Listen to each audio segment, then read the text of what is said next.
It's 5 minutes gone past the 5 o'clock hour. In case you're just joining us, this is the nation's #1 talk news and sports radio station, and this is Nigeria Info. We're broadcasting live from our audiovisual studios right here in Itami and Crescent, Victoria Island, Lagos. Yes, this is the big hard facts for today, Monday, March 24, and we're looking at the cost of living crisis. You know,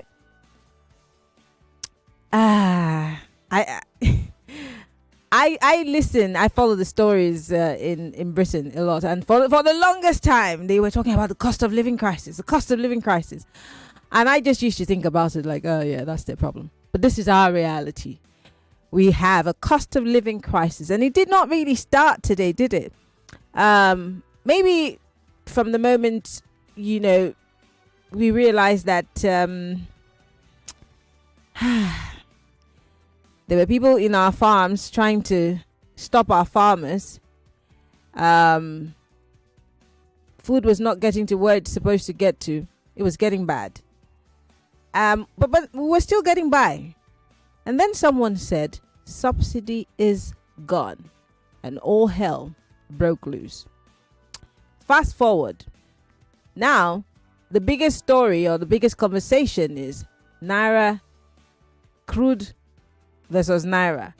Don't forget that there was a conversation between Dangote and other marketers and the NNPCL to be selling crude in naira, even though it was at that level where it was pegged for the dollar. Yes, but then we were paying in naira. That way, it reduced the pressure on the dollar and helped the naira. But here we are. There is that business, that agreement has somewhat come to a halt, which again is causing us to begin to scratch our heads and worry. There might be panic buying. Don't forget that not everybody still has the capability to buy as much as they would on a normal day. So don't also forget that our economy literally revolves around PMS, whether we like it or not, because Adelabu is not giving us light. And if there is light, it might be there for a few hours and boom, no more light. So you need to always have fuel or diesel in your generator if you can afford it. You need it to be able to leave your home, to your business, to wherever you're going to. You need it to be able to take your children to school. But if you don't have a vehicle, you still need to pay the damful or the Okada, depending on where you live, or the taxis. I was in an Uber the other day. I'm going to introduce my guest. He's watching me. I was in an Uber the other day, and I have not been in an Uber for a bit because that's what used to finish my money. And it was such a ridiculous amount of money to go from where I lived to that place. And then the Uber driver was thanking me after he dropped me and said, please, we'll be entering Uber because people cannot afford to enter it. I say, so do I look like people that can afford it? Even those businesses are suffering. We're going to talk about businesses suffering in this cost of living crisis and what the role that crude and PMS is playing. My guest is, of course, a friend of the house. One I love to pick his brains on issues like this, whether it be in the energy sector and business and politics. Nick Agule is joining us live via Zoom. It's so good to have you join us on the show, Nick. Always a pleasure. I know that we should be talking on better terms, but unfortunately, here we are. Thank you very much, Maryann. It's always good to be here on your show. And good evening to all our listeners globally. I'm happy to be here. Lovely. Let's start with the naira to crude situation, or naira for crude. We're hearing that marketers are afraid that there might be a price hike as federal government has suspended the sale to Dangote. We got wind of this conversation I think last week. And many people didn't think there was anything to it, that it was just paused because the NNPCL had released a statement saying, oh, we're just pausing it. It's not that, we have to go back to the table and, have a conversation and this, everything will be back in place. But it doesn't seem like that conversation is happening. And as you know, like I said, everything revolves around this in this country for now. Why do you think that we're at this point where we are, where we're dealing with this naira to crude situation and the fact that we might have to pay more for goods and services? Thank you very much, Maryann. as economists we say, ceteris paribus, there shouldn't be a price hike. All things being held equal. Why do I say so? Before now, Dangote refinery was getting crude oil from the NNPCL at $1 price. The only difference was that the payment was converted to naira at the prevailing exchange rate, and Dangote paid for that crude in naira. Now, Dangote is saying, I am not getting that crude again, NNPCL, so I'm having to take dollars to go and import crude oil, and I cannot be importing crude oil in dollars and then selling it in naira and then looking for where I'm going to convert that naira back to dollars to go and import. So on a cost profile basis, there shouldn't be a price hike, because whether Dangote was buying crude from the NNPCL and paying naira, or is now buying crude in dollars, it is the same dollar rate that the NNPCL was selling crude to him that he's still buying that crude from abroad. The only thing is the currency of settlement. So I don't think Dangote should use this as an excuse to hike the prices of petroleum products. The only thing that is going to damage with this arrangement is the pressure on the naira. Is going to cause the exchange rate to go against the naira, because if Dangote refinery now has to go into the market shopping for dollars, hundreds of millions of dollars, if not into the billions of dollars, to import crude oil feedstock, it will put a lot of pressure on the naira. So I hope that it's not going to be an excuse, because Nigerians are already groaning under the yoke of economic hardship, especially as regards transportation costs. And for us in Nigeria, a hike in the price of petroleum products does not only impact negatively on transportation costs, it also impacts on the cost of power generation, because we're using a lot of petroleum products in Nigeria to generate power. So I think this is something that both Dangote and the regulators and the NNPCL should find a solution to, so that the already suffering Nigerians, those of us who are the receiving end of the economic reforms, are not further thrown under the bus. Talking about economic reforms, before we even get into the nitty-gritty of it and the cost of living crisis, I mean, because that's on the one hand, is there a sincerity on the part of the NNPCL as to exactly what the state of things are, vis-a-vis Dangote? Because it looks like we don't have a clear picture of what's really happening. We rely on what they tell us, but then it seems like stories keep flying left, right, and center, and we're not necessarily sure what to believe when it comes to the state of things in our petroleum sector. The NNPCL has been a dark box and has remained so. There is vagueness about that organization, that whole entity, even as it is owned by Nigerians. I don't think there are many Nigerians who can say precisely what is happening in that company that we own. As Nigerians, we're the shareholders of that company. And this has happened for a long time. Coming to this point, discover that Nigeria crude oil production, it depends on whose numbers you want to believe. The presidency can give you a different number from the Minister of Petroleum, will give you a different number from the NNPCL, will give you a different number from the Nigerian Upstream Petroleum Regulatory Authority, will give you a number different from what OPEC will give us. So we don't even have a hold on how much crude oil we are producing. And then that crude oil, when produced, we can't say precisely what is happening to it. Where is it going? Who are the beneficiaries? And if we're selling it, where is the money being banked? Right? And the money we're banked, what is exactly happening to the money as banked? So there is a lot of vagueness in the sector, particularly with the NNPCL. So at the end of the day, there's one thing that is sure. Nigeria producing less than 2 million barrels of crude oil per day, there is not enough crude oil to go around. That's a basic fact. Nigeria does not have enough crude oil to fulfill the commitments that we have made, and then to feed Dangote refinery with 650,000 barrels of crude oil. We don't have it. And for me, President Tinubu running into 2 years in office, these are the kind of low-hanging fruits that he should have dealt with. How do I mean? Nigeria had produced 2.5 million barrels of crude oil in the past. So it means the capacity to produce crude oil. We have had the capacity to produce crude oil. And the wells are there, the flow lines are there, the flow stations are there, the pipelines are there, the terminals are there that have given us 2.5 million barrels before.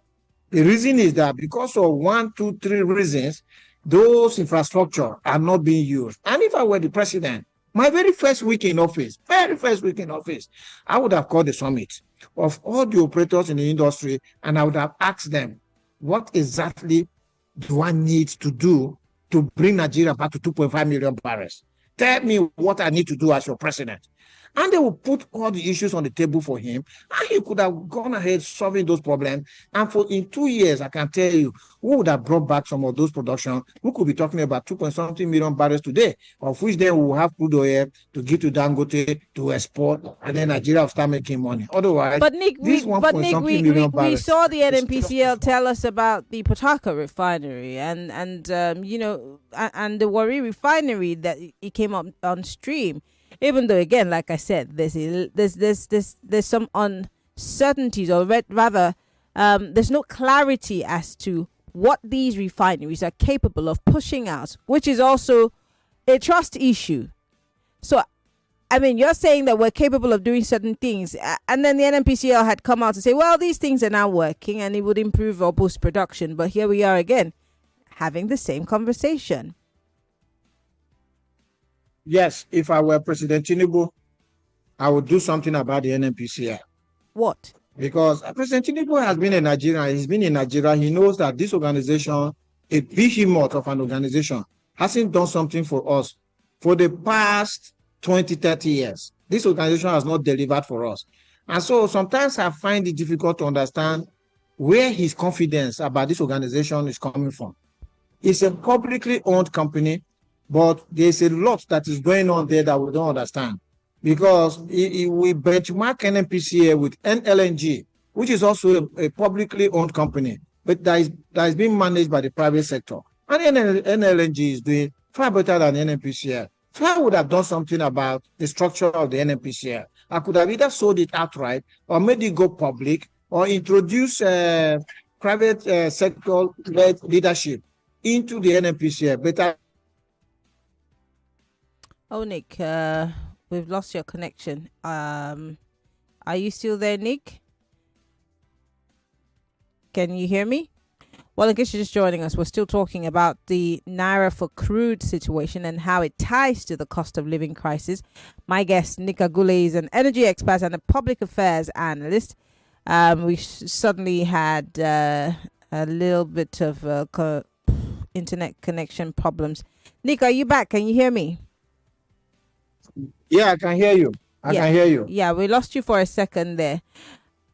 Yes. So, quickly, let me just move you away from this. Let's talk about the power situation, and I want to tie this to the cost of living crisis. We're building up there.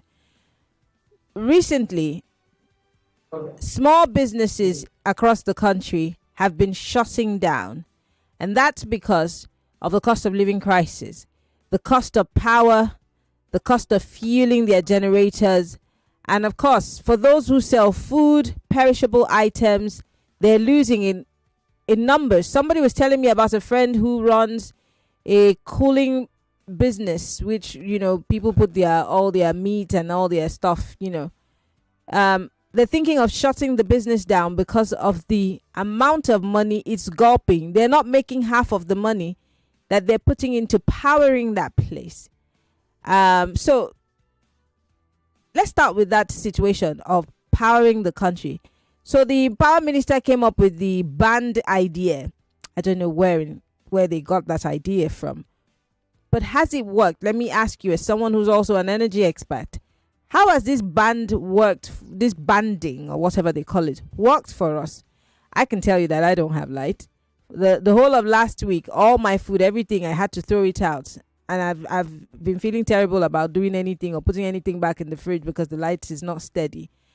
And this is detail for people who are running businesses. As you know, small businesses are what powers every economy across the world. Ours are suffering.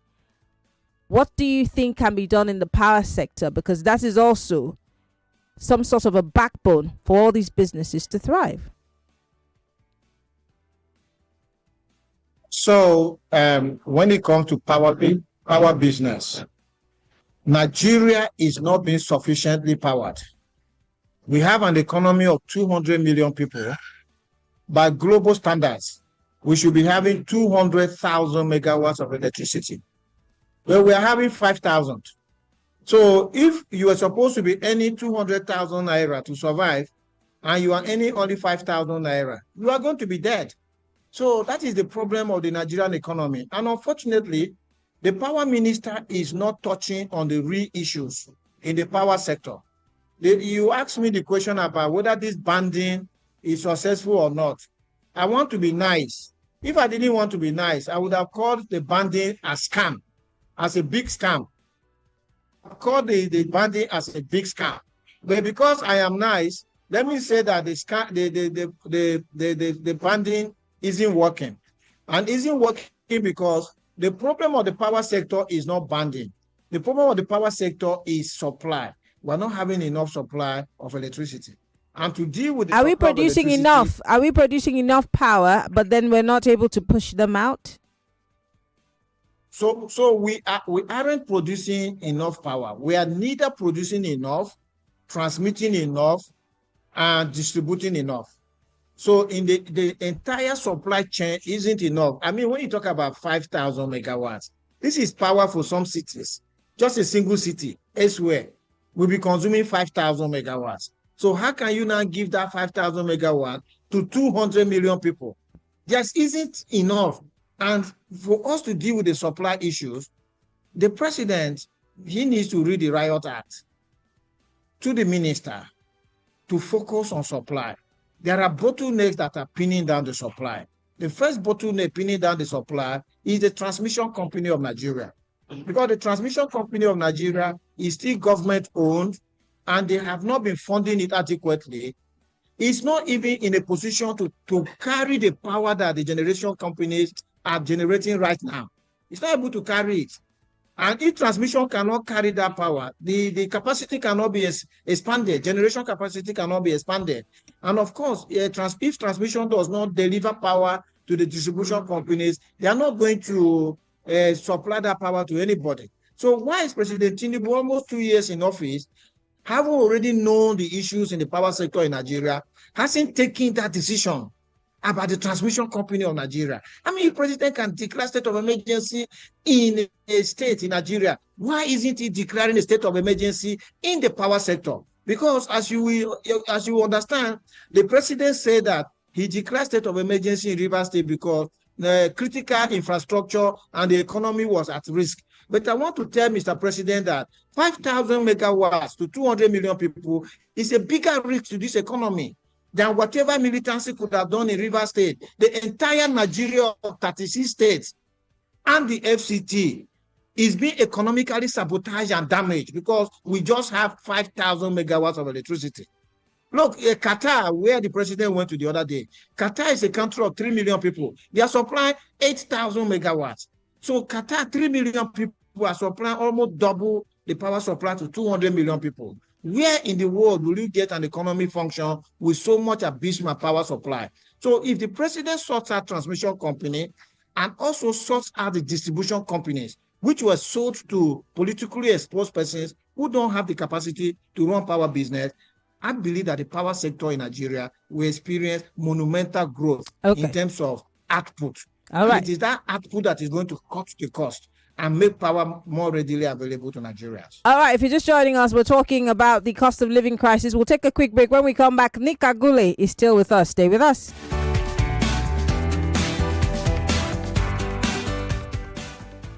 You are listening to your number one station for talk. 99.3 Nigeria Info. 99.3 Nigeria Info. Let's talk.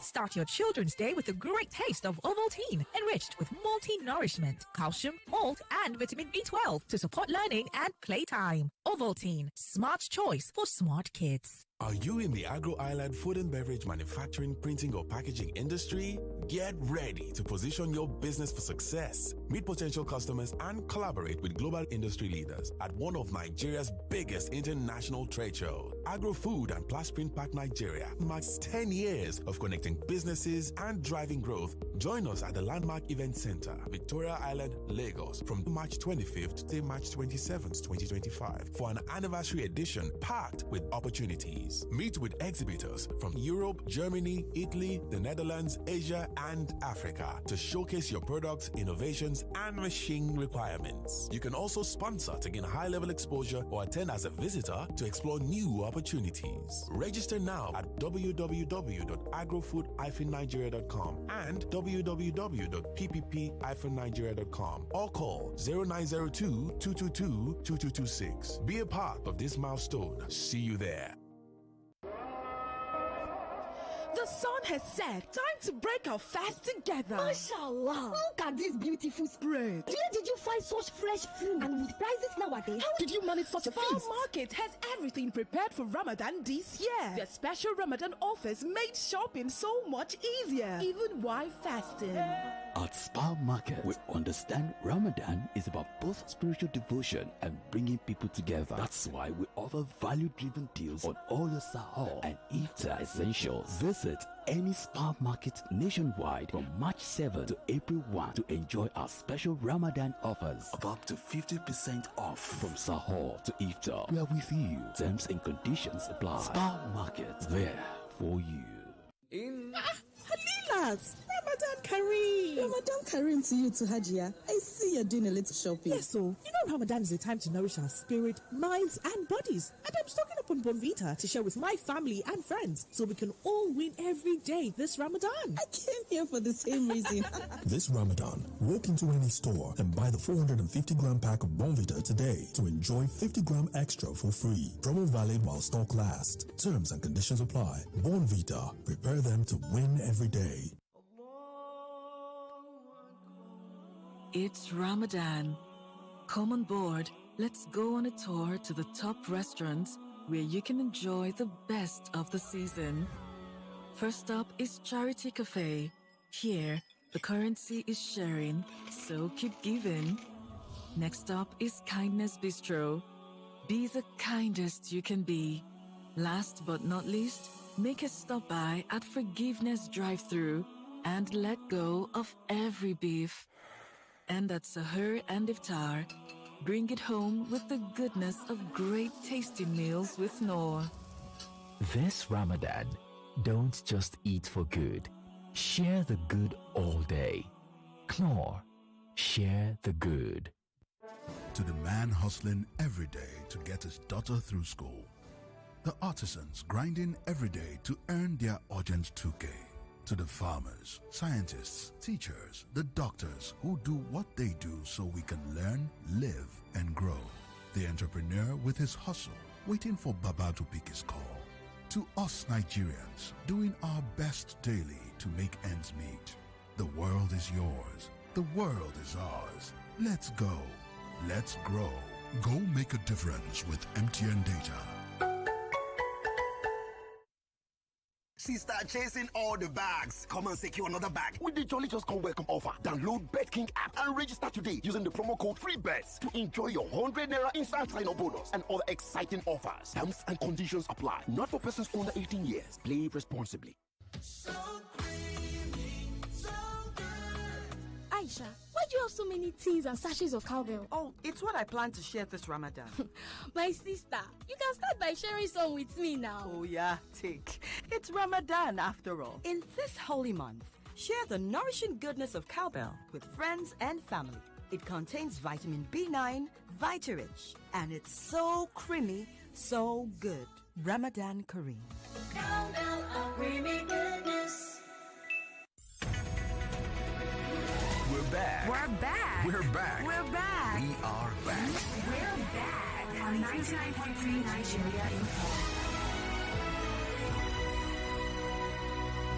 Millions of listeners trust us on Hard Fact. Whether it's politics, social issues, controversies, and trending stories, you know we're credible and objective. It's Hard Facts with Maryann Okon on 99.3 Nigeria Info.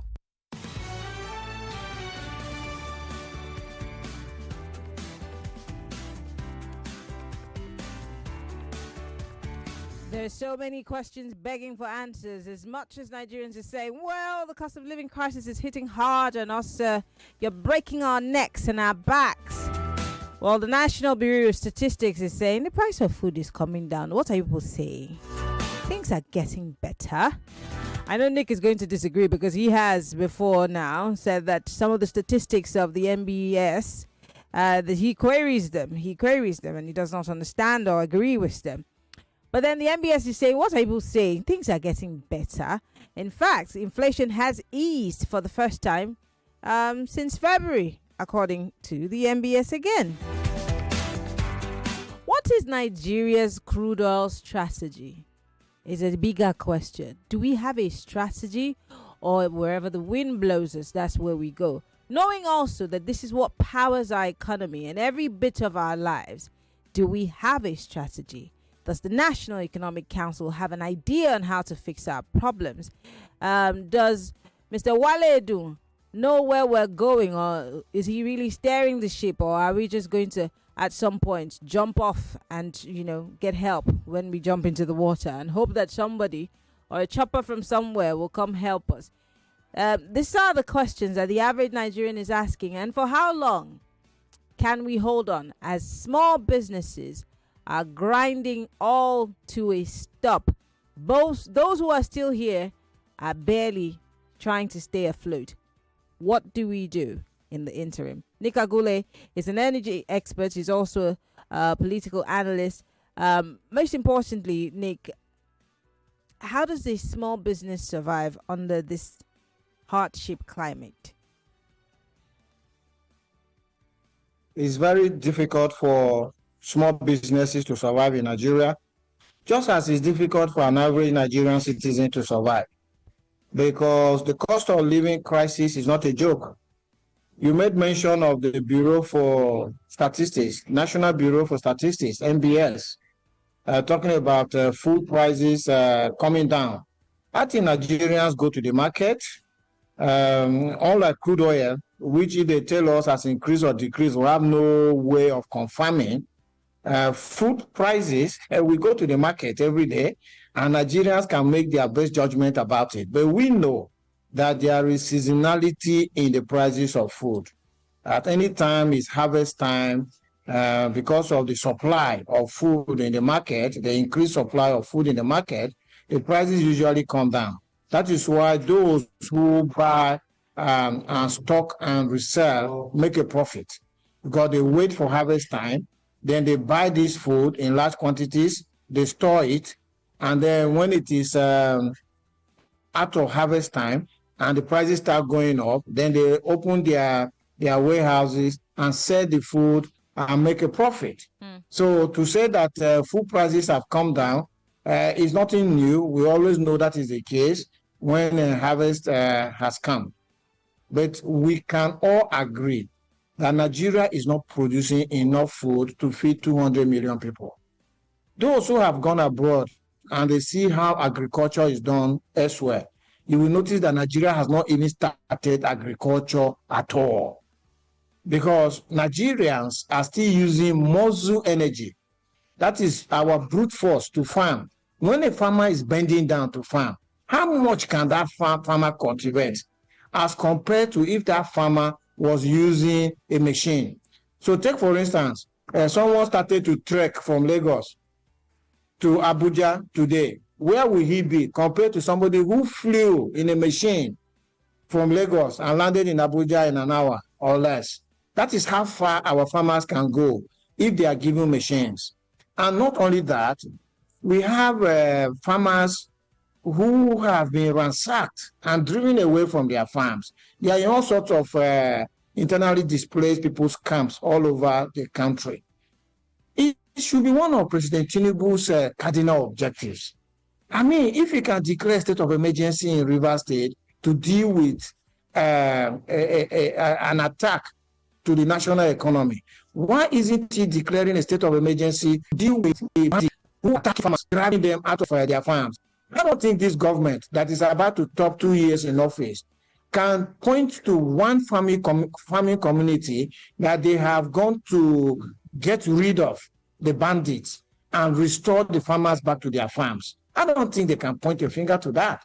And for me, why isn't the president reading the riot act to the security chiefs to say you're a commissioner of police, you're a brigade commander, you are civil defense commandant. If there is an attack in your state, I'm going to remove you from your jobs because we're giving you a budget to protect Nigerians. And if you can't protect Nigerians, I'm sorry, I'm going to bring other people into your jobs to see if they can do the job. And I believe if the president should take such an action, he will see that the tackling of criminality all over the country is going to change. People will be more focused because they know that if they don't do it, their jobs will be at stake.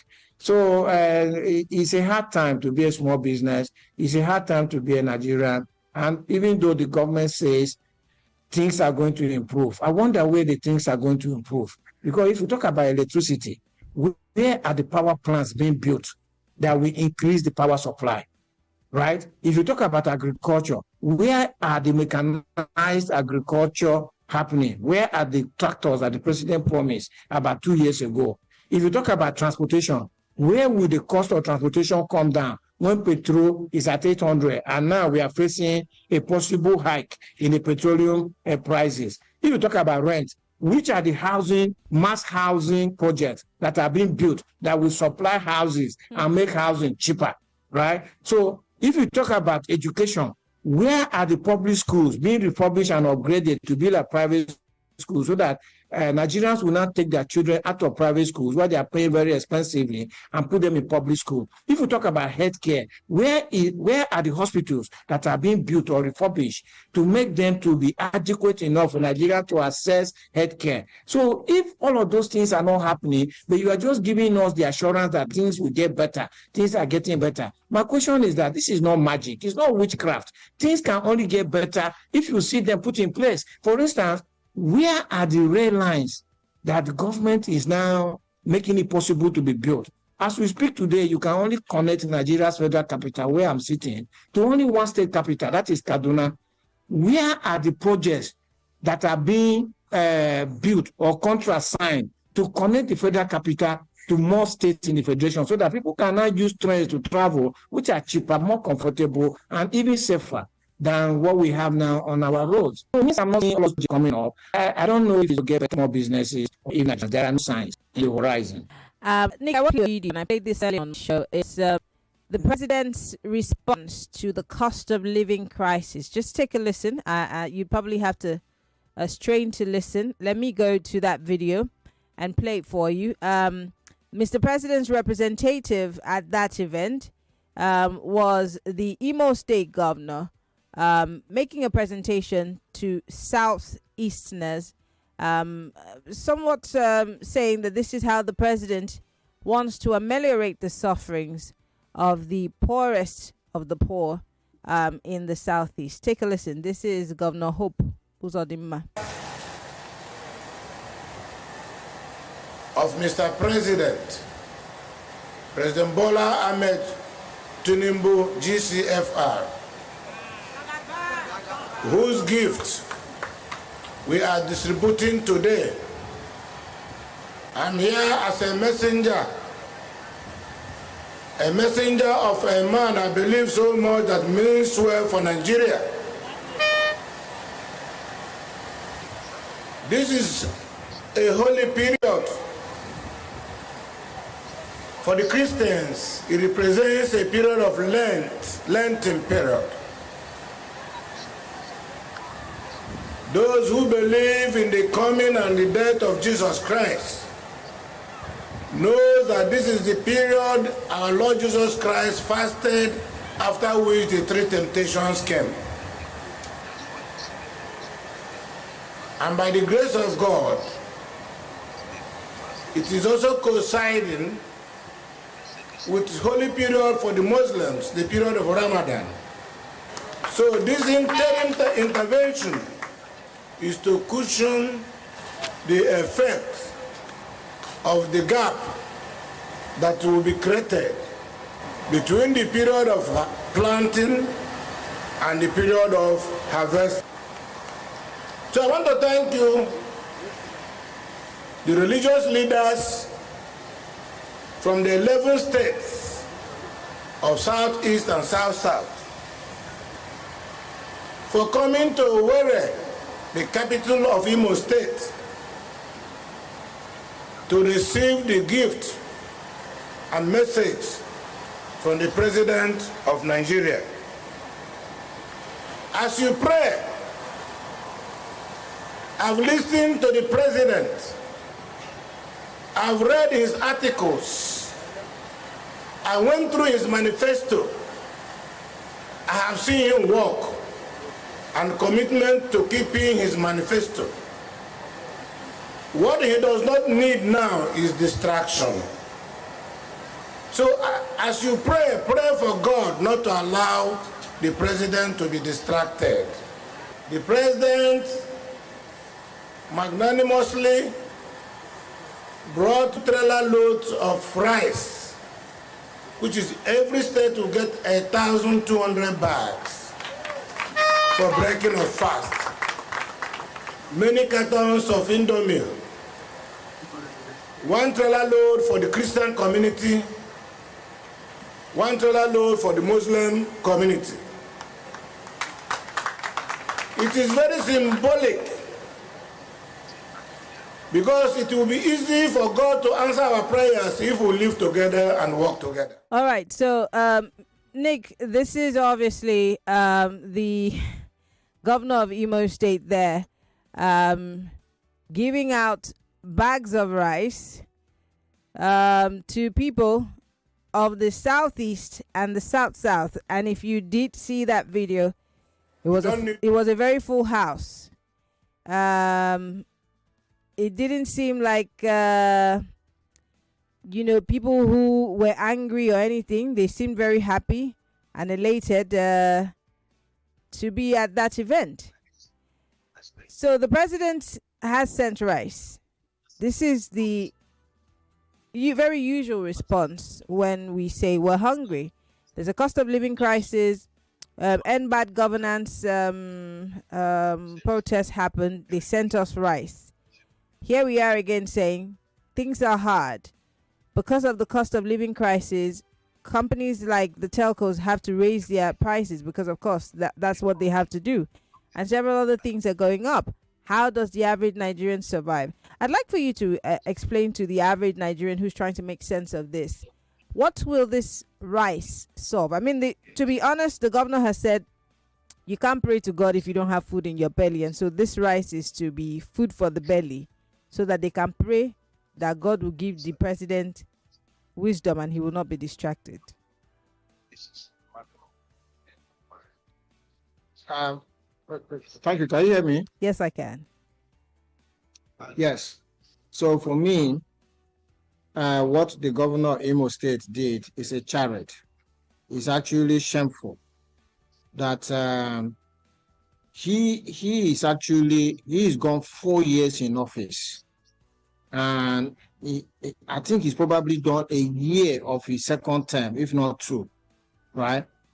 And at this time, he hasn't made agriculture in that state to start feeding the people of Imo and also start generating money for Imolites by selling food to other parts of Nigeria and even exporting food. And he's still giving trailers of food, bags of Indomie and all. It's very shameful issue. You know, these are the issues we have in Nigeria. We have leaders who come in, they don't touch on the main issues, and then they leave office. You can see that the current democracy we have now is going to be 26 years very, very shortly. 26 years. We started in 1999. And by May this year, it's going to be 26 years. Imagine that a child that was born in 1999 is probably graduated now. Some are married. And we have used that whole time to be distributing food to our people without making agriculture to start paying for us, right? If you plant rice, you harvest it within the same year. In fact, if you plant a good species of rice, you can actually harvest twice or thrice a year, right? So even within a year, a governor can set up agriculture by clearing land, right? Aggregating land, clearing the land, putting machines on the land, and then the people will start farming. And when the people are farming, they will be feeding themselves. How can the governor who has done a full term of 4 years in office, and now he is in his second term, and I will come and be distributing handouts, giving handouts in food, when there is plenty of land in Imo State, with all sorts of water bodies for them to do irrigation in Imo State, then the manpower is there. If you did the agriculture, the people will be proud, eating the food of their own produce, eating their own produce, and the young people will be employed in that whole value chain, because agriculture is a whole value chain. Apart from the people who are actually in the farms, then there are those who are marketing. You have the accountants, you have the lawyers who are doing agreements, you have medical people who have the logistics, you have the packaging, you have the storage, you have all those things will require people to do them. And that is the kind of agriculture that he'll be doing. And instead, he is proudly coming to distribute food in his second tenure in office. So what are the issues? We said that there are a lot of people there who look happy. Well, you see, the problem is that when people have been dehumanized, that is, the dignity of their humanity has been extracted away from them. After they have become so hungry, they are ready to do anything. You know, they are really ready to do anything. And you can see them there, you call them out, they come out. You know, so this is like weaponizing poverty. Because they make sure that these people are perpetually poor, so that anytime they call them, that they will come and they will start doing all of this. I think the governor of Imo State, Hope Uzodinma, should hang he said in shame. And even his boss at the center, President Tinubu, he promised tractors. In his very first speech on the economy in 2023, he promised tractors. Where are the tractors today? And if the tractors don't come, where will the food come from? I guess the Ministry of Agriculture would answer that question. But I want to open up the phone line because we have just about 5 minutes before we wrap things up here. So I want to bring everybody into the conversation. Join the conversation. 60 seconds is all you have. Just try. I will try to be very fast. Just go straight to the point. 0201-277-0993 and 0201-465-7190. We're also live on YouTube and on Facebook. Post your comments. I would like to read from you. Hello. Welcome to Hard Facts. Yeah, Sean Lady, good evening. Good evening to our guests. Good evening. Thank you for saying all the truth. For me, they've succeeded in deceiving Nigeria. Right from Buhari time up to this one that is there today, they succeeded. I hear you talking about the governor, God is so merciful. I always say, how did he get there? What was the process? How do you think he will get it right? Coming to tell us Ramadan and with Jesus, whatever. We all are in for it. Thank you. Thank you very much, Chris, for calling. I do appreciate it. All right. Keep those calls coming. Hello, welcome to Hard Facts. Maryann, good evening. Good evening. What's your name? Where are you calling from? This is Mali speaking from Onuru. Go ahead. Maryann, Hope Uzodinma, you know the crowd is an organized crowd. My problem is that if the people know what they want and they pay you money to come to that crowd, and you boo that person giving you a speech, do you think tomorrow they'll pay for crowd again? But the people does not know what they want. And the politicians keep using politics to play us around, and we still remain in hunger. Like I always say, if the hunger no kill us, we go kill the hunger. We'll never see anything. Good evening. Thank you very much, Malik, for calling. Let me read some messages quickly. If you have questions for my guest, please feel free to call 0201-277-00993. Someone here says, ordinarily, what the governor of Imo State said, I will tell you how lowly they think of us and how helpless they know that we've become. Scariest of all is that it gives you an idea of the level of vision and thinking of the people we call leaders. I have never been inspired or motivated to vote any one of them. How you guys see leadership in them also needs to be researched. Okay, Lansky, thank you for your message.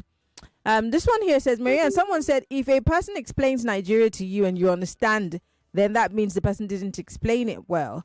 Do you remember the whole debate about the petroleum industry bill now, an act before it passed? The moment the bill was passed, it became more useless than before it was even passed. This is confusing. This is confusing. Nigeria. Okay, this is confusing. I'm sure that you mean Nigeria is confusing. But you know what is more confusing? This is the only way we can function. This is also a reason why we will agree to run our so-called democracy on a constitution drafted by a military government. If something as fundamental as a constitution can be reduced to just a document, then Maryann, we don't sincerely observe or deserve to have a better Nigeria than what we have. Someone says, let's see. Does it not seem your guest is paying attention to progresses made by the government? He seems to come to criticize only. The Works Minister is constructing roads we see on live TV. Security is also improving with the coordination of the NSA.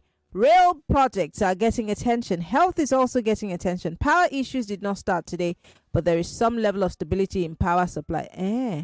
He said, I'm surprised at your guest. Nathaniel Shofarasing. Nathaniel, do you know that people were killed in Zamfara? 10. There was a jailbreak in Kogi. And this is just one out of the many. When was the last time you had light in your house? And tell me what area you live in, and then let your neighbors tell us if you're telling the truth or not. Again, do you think that the average Nigerian needs road construction, or should I let Nick respond? Nick. Well, these are the kind of issues that we have with some Nigerians perpetually playing to the gallery in support of the oppressors who are pinning us down. Power supply can never improve. If his area is experiencing better power supply, let him know that that is at the expense of some other areas who are experiencing low power supply, because the power supply is 5,000 megawatts. I expected him to say this power plant with 2,000 megawatts came on stream to boost power supply. This power plant with 1,500 megawatts came on stream. That he cannot tell us that. It's just to show that it is the same 5,000 megawatts that has been circulating around. There's nothing like that. And of course, you've already answered him about security. Can he go to his village? Where is his village? Can he go? Can he go and spend the night in his village? You know, if you go to his house, has he pulled down his fence? Because now he feels more secured than before. You know, is he seeing more food to buy? You know, which public hospital did he go to last time? And are his children now in public schools? Since he said public schools are not getting better. So these are the issues. Nigeria just talk without empirical evidence because they have an agenda. I want to take one last call. I don't know if we have the time. I don't think I have the time, Nick, so I'm going to have to let you go. Nick Agule is an energy expert and is also a public affairs analyst. We've been talking about the cost of living crisis and if we will get better anytime soon. I guess the question is, or rather the answer is, we'll be looking to our government to give us some sort of perspective or hope. But I want to say thank you, Nick, for coming on the show. We appreciate you, and that's all the time that we have. Thank you very much, Maryann. It's always a joy having being on your program. And good evening to Nigerians. Please, Nigeria belongs to all of us. Let us not allow it to be damaged. Thank you. All right. Well, Lagos, that's a beautiful way to wrap up the show this Monday. Tomorrow we're back. Patu Tomi joins us as we continue to talk about the emergency rule in Rivers State on the Big Hard Fact. My name is Maryann Okon. Follow me on Twitter, Instagram, Threads, MIMIEYO, or just search for Maryann Okon. I love you, Lagos. Bye-bye. More conversation, more talk, more right after this. 99.3 Nigeria Info. We are more than just radio. Subscribe to our YouTube channel at Nigeria Info FM. Check us out on Facebook at Nigeria Info 99.3. Follow us on Twitter at Nigeria Info FM and on Instagram at Nigeria Info FM Lagos for live updates as it happens. 99.3 Nigeria Info. Let's talk.